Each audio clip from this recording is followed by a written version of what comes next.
morning, friends. Welcome to After GMS. We just went live here on the News 2 Facebook page, so we're seeing more and more of you sign on, some of our regulars and even some new faces with us this morning. I'm Megan Malaris alongside Turan Kirksey, Stacey Spivey, and Ed Matthews. Yeah, I was writing in the feed that music made it sound like, you know, you want to go somewhere tropical, maybe Jamaica or something, and kind of have the mugginess and warm temperatures, maybe like the tropics, but not exactly. Yeah, we're missing the beach. Yeah, she tried though. Yeah, that's okay. and we're missing not being at work. So those are the two things that go along with being in the Well, I was stretching. All right, let's go ahead and talk about it though. It is warm and muggy out there, so just put on a tropical shirt and walk around with some orange juice or something. You'll feel like you're in the tropics. All right, we'll start off with a look at the 7-day forecast here, and I'm going to click around on your graphics, Ed, so I'll put it back on the 7-day when I'm done here. But yeah, you know, we're watching these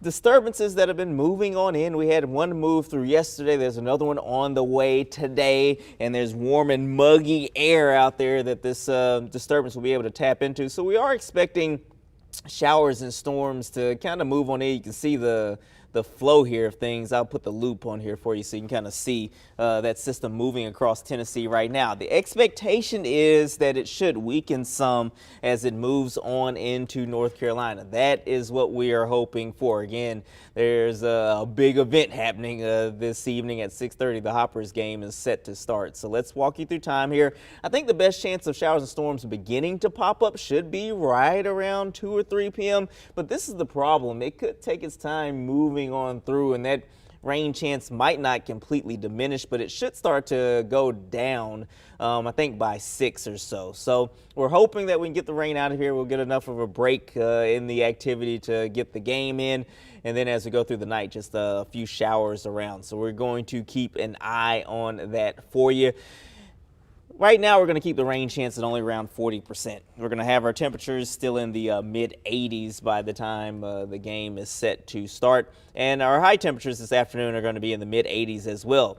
Otherwise, aside from the rain chances, we will have to deal with those warm and muggy conditions. It will be breezy. We'll see the winds gusting up to maybe 25 miles per hour. So disturbance moves through today, and then a cold front moves through tomorrow. So that's why we're keeping the rain chance in the 40 to 50% range again for Wednesday. Behind that front, we should start to dry out at least somewhat, and we are definitely looking like we'll cool off with highs down to the 60s and low 70s. That should last through at least Saturday, and then we warm right back up again quickly with highs back in the upper 70s to low 80s for Sunday and Monday. That's a quick look at your 7-day forecast. Yeah, we hope that rain holds off for the Grasshoppers tonight, because they will go to bat after more than 600 days without a game. And that got us thinking. We want to know your favorite baseball memories. Maybe it was the last game you went to, or just a fun outing with friends and family. You can share them in the comments below as I tell you more about tonight's big game. This season will look different compared to previous years because of the pandemic. And here's what you can expect at tonight's Greensboro Grasshoppers game. You must wear a mask unless you're eating or drinking. Water fountains will be closed. Fans are asked to social distance themselves from others. And you can only sit where you have tickets. There's a limited capacity there in the stadium. And staff members will get temperature checks before they enter the ballpark. So are you looking forward to baseball being back? When was the last time you were at a game? I have so many baseball memories that I can think of. I mean, baseball has just been a huge part of my life ever since I was little. But I think thinking back to the best memory after we had this conversation this morning was probably when the Chicago Cubs won the World Series a few years back. My whole family, huge Cubs fans. I know, feel bad for us. You can. But the time that they won that, the World Series, the tears, they just kept flowing. I was just so excited, mainly for my grandpa, my dad's dad, who had basically waited 80 years, to watch his team win a World Series. And it just meant the world for me to be able to see his favorite team that he grew up watching all the games to win a World Series title. And it was just so special to my family. And we love the Cubs, and we still love them, even though they don't have the best luck, and that's okay. It's more about tradition and family tradition, I guess. So yeah, keep weighing in on your baseball memories and share your stories with us. Well, you know, the Cubs have a long-standing rivalry with the St. Louis Cardinals, Yeah. my home team growing up. You know, won a couple World Series as well. And, you know, baseball is just such a great American pastime. It is the American pastime, and it's such a symbol of summertime, not only here in the Triad, but across the country. So it's really exciting to see baseball back in action, kind of like we've come full circle from when the pandemic really paused this in its tracks, or midfield, I guess would be a more accurate word to describe it. But I also feel, in having moved from a town where there is a major league team to a state where there's not, there is so much more support and community rallying around the minor league teams in towns where there is no major league team at play. And so that's kind of been a really great thing for some of our local teams. You know, the Grasshoppers, the Dash, the Sock Puppets, the new name for the Burlington Royals, and then of course the High Point Rockers as well. So always a fun time here in the summer. Yeah, definitely. I mean, all the smaller baseball teams is one of the cool things about North Carolina, that you're probably no more than 20 or 30 minutes away from a baseball team. So you just grab the family and just load up and go to a game, you know, maybe at the last minute, and enjoy just that time together, to just kind of sit around, enjoy the warm weather, enjoy the hot dogs and the beverages that you can get there as well. And, you know, I'm trying to think back to maybe a baseball memory that I have. I have a good friend from college. He was a big baseball fan, and so his deal was to go to every Major League Baseball stadium, and he did that. He did that over the course of a few years, but I was able to join him through like kind of one leg of his tour when he was on a little vacation one summer, and went to the Cincinnati baseball team in Cincinnati. We went to I'm trying to remember all of them. Toronto was a fun one, and also in Detroit. The one in Toronto is probably one of the more memorable ones. They have a hotel that's kind of connected to the stadium, so if you get the right room in the hotel, you just open the window and it's like you're in one of those club seats, because I definitely would never be able to afford one of those. But that's as close as I got. It was cool. So that's probably one of my biggest memories. Ed, what about you? I must have stayed on the farm a little bit too long. I've only been to one professional baseball game, and that was the Chicago Cubs. Woo. And I had an absolute blast. Chicago's a great city anyway, and I certainly did enjoy that one game I went to. But to Megan's point, minor league baseball here locally in communities that don't have the major leagues is a big deal, and big support. And as you mentioned, Megan, people do rally around these local teams. We've got the Dash over in Winston-Salem, and I haven't completely looked through the entire schedule for the Hoppers, but I think we played the Dash at some point in our schedule. I think that's going to be fantastic, a little local rivalry there. And of course, we've got the Rockers over in High Point and the team over in Burlington as well. So it's a big deal, and a lot of people, it's family fun. I mean, it's an opportunity to go out and watch some great baseball as these players are coming up and up through their career. You know, Derek Jeter, I watched him for years right here in Greensboro. I never knew he was going to be a big cat. He turned out to be a big cat and a wonderful, wonderful baseball player. And you just don't think about that when you're watching these people in the minor leagues, but he went far.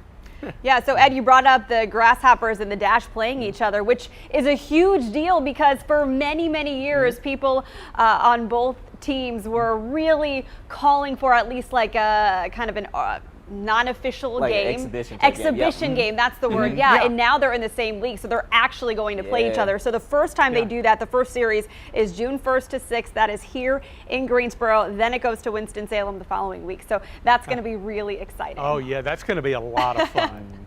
All right, Stacy, what are people saying about their favorite baseball memories? I'm seeing a lot of favorite teams being mentioned. Yeah, a lot of people sharing different things, but Joanne said her favorite memory is watching her kids play Little League. That's always so much fun. Aww. I mean, you get so many laughs watching those kids. Some are, so skilled and they know what they're doing, and then others, you just watch them run around and it's just a good laugh and good entertainment. Jason said going to the Braves games with his dad. Nadine said, I grew up in New York, went to Mets games every weekend. Oh, I bet that was so much fun. Bobby used to play baseball for a minor league and played pitcher and shortstop. And I want to scroll to find his other comment because it made me laugh. He said, my name was Hoover after the vacuum cleaner. A ball never got past me when I played shortstop. LOL. I love that. Hoover. What a great nickname. And let's see. Phil said the Chicago Cubs back in '69. I'm seeing some other things too. And let's see. Johnny Bench from Cincinnati, still a favorite. That's what Joanne said. And Jason said, oh, the Dash and the Grasshoppers are in the same league this year. So keep sharing your memories. Baseball is just, I don't know what it is. It's exciting. I know you said earlier, Megan, it's America's favorite pastime. But I mean, I think even if you don't necessarily enjoy watching this sport, you probably love the atmosphere of going to a game, from Little League all the way up to a major league game. It's just, there's something about sitting there in the stands and socializing, the food, the fun. They always have like games within the game going on, to keep the crowd entertained, and gotta have the 7th inning stretch. I mean, I love baseball season. And we have the best mascots in the Triad, for yeah. sure. Oh, yeah. I mean, they are always up to something.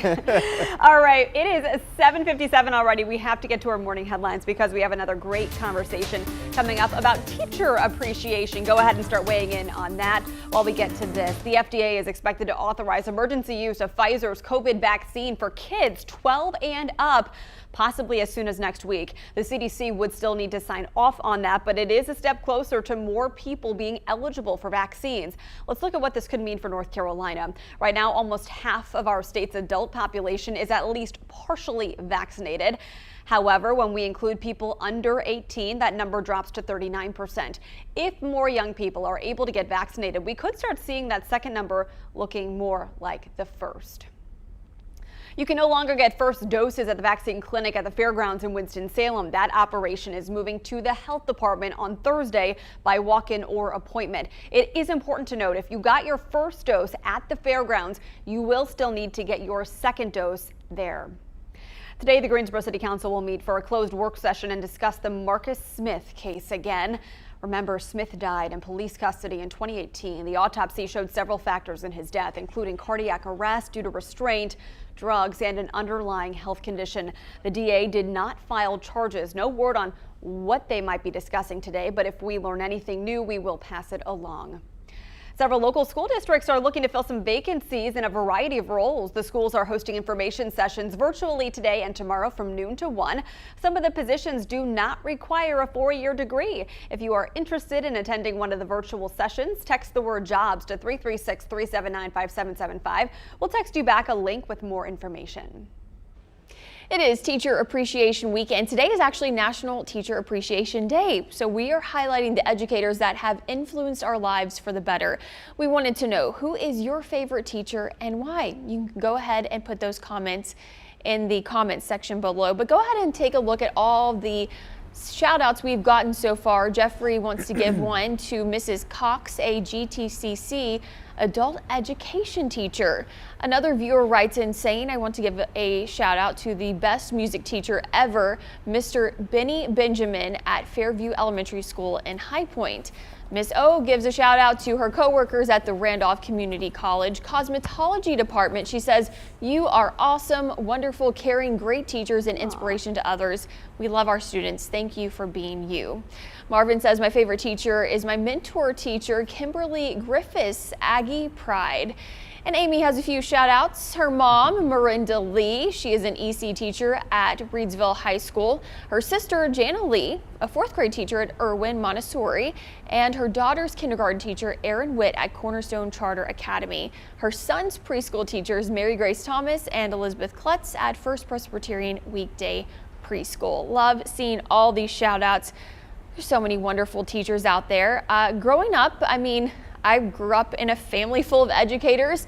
My mom was a teacher for over 30 years, the same with my grandmother and my great aunt. So I kind of was destined to be a teacher, and I somehow ended up in TV. I guess I sometimes get to teach viewers and make people smarter with different stories, but you know, there's so many great people out there in my life that have been educators, but I definitely want to take the time to say thank you to my mom and my grandmother for the service that they, you know, put in so much time and effort and energy into being teachers, and I know firsthand how hard it is to be a teacher. I mean, it's not easy, and a lot of my friends are teachers as well, all back in Arkansas, so thank you for all that you do for all those kiddos out there. I know you don't have an easy job, and you have such a heart for what you do, because you have to love it to be able to do it. And Stacy, you will be utilizing some of that teacher knowledge when your little one arrives very shortly. So you'll be able to teach her all of the world's greatest things. So I want to give a shout out to my mother-in-law. She's a longtime public school teacher and reading specialist here in the Triad, retired recently, and is enjoying passing on the knowledge to my son, her grandson. So really so appreciative of teachers. We have the pleasure of working with so many through our Good Morning Show's Read to Succeed program, which hopefully we can resume very soon. We see all the hard work and effort they put in, not only to helping their students learn, but also just helping their students become better people, and the love that they have for their students, whom they consider their children as well, is awesome. Yeah, definitely. I'll just keep the trend going and say my mama too. So my mom is a teacher, so I'm gonna pick her. I had several professors as well in college that definitely I owe really my career to, so thanking them as well. But you know, like everyone has said, just want to reemphasize, teachers have a very hard job, and we need to make sure that we appreciate all the work that they do. Not just when they're in the classroom, you know, with your children, but there's a lot of work that they do at home, preparing for lessons ahead, and also taking care of, you know, some of the administrative stuff that comes along with being a teacher, grading papers and whatnot. And so parents. And calling parents and all of that stuff that comes along with it. So thank you all for that. What about you, Ed? My fifth grade teacher, Miss Falk, was one of my favorite teachers. That would have been around the year 1972. I know, way back there. You know, back then, things have changed a lot. You know, back then we had a devotional, a little Bible lesson every morning. And also we stood up and said, "Pledge allegiance to the flag." Try to find a place that does that, a school that does that now. But also my mom eventually became a teacher, but before she got a regular job, boy, we got teachers in the bunch here for sure. But my mom was a substitute teacher.